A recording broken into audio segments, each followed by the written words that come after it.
our parent company, or our advertisers. Welcome back. With us tonight live in studio, the chairman of the Education Finance Committee, Minnesota Representative Paul Marquart. Paul, thanks for being here. Nice to be here. Now, the House just recently released their budget. One of the things that jumped out to me was a surcharge tax on the wealthy people of Minnesota. I want to share with you a graphic and then get your comments. And so we can bring this graphic up, please. This is the Minnesota income taxes. Now, the top 1% pay 24% of income taxes, top 2% 31%, top 5% are paying 43% of the state income taxes. The House Speaker, Paul Thiessen, came out and said, talking about this surcharge, the rich need to pay their fair share. In the context of that graphic, how in the world do you define fair share?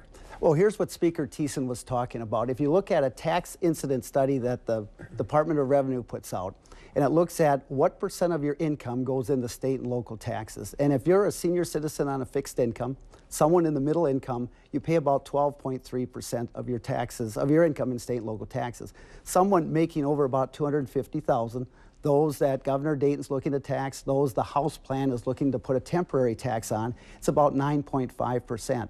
So the question is, why is it fair for a senior citizen on a fixed income to pay about 25% more of their income in state and local taxes than, let's say, a millionaire? And I don't think that's fair. But then isn't that some of the most regressive taxes that are out there? If they're hurting the poor and the middle income people, why don't you guys do something and go and say, hey, let's lower property taxes, let's lower sales taxes, because you and I both know those are the more aggressive taxes where these guys are getting hurt. What the temporary surcharge does that you mentioned, Chris, would pay off what we owe to the schools. And then the additional taxes would go to pay for property tax relief, which is a regressive tax, lower the taxes, but then also place major investments in education. And we know that Minnesota, it's a cold weather state, so people don't come here because of the weather.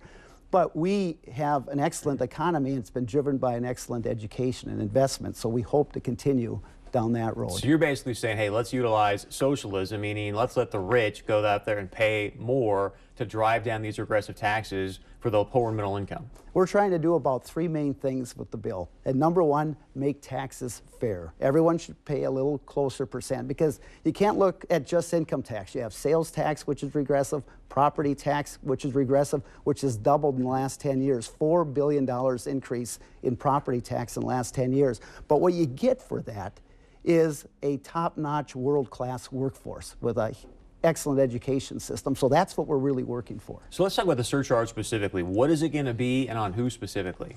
What we're looking at, and we don't know a percent, that's going to be the tax committee that would have to come out of that, would be, we have $845 million to pay back to our schools. We did gimmicks and shifts and all these things to try to solve the budget deficit. We're putting an end to that. We're going to pay that back. So the surcharge. Would you blame that on the Republicans or the Democrats? We both have our fingerprints on that. I have voted for shifts and gimmicks in the past, as have the Republicans. We're all to blame.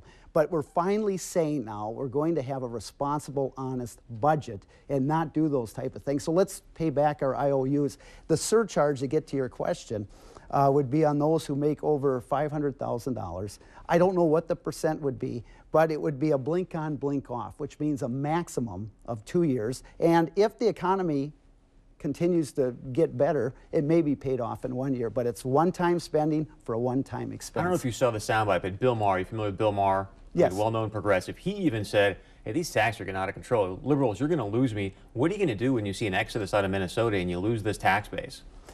You know, I think people are here in Minnesota because of what we have to offer in education, in roads, and property taxes. Have you been through a Minnesota winter? Yeah, no, exactly. I mean, you know, folks aren't coming here, you know, for the winter, and yet we're second in the nation in Fortune 500 companies. And the education bill, our goal this year, is to build the world's best workforce.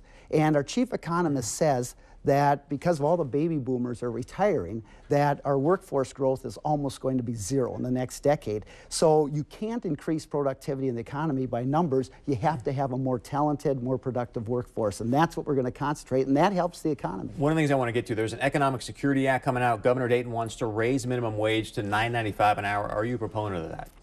Depends, yes, but depends on how high. I mean, some of the proposals are as high as 10 something. I think that's too high for me. Let me ask you this. I've got a $5 bill in my pocket. Will you trade me $8 for this $5?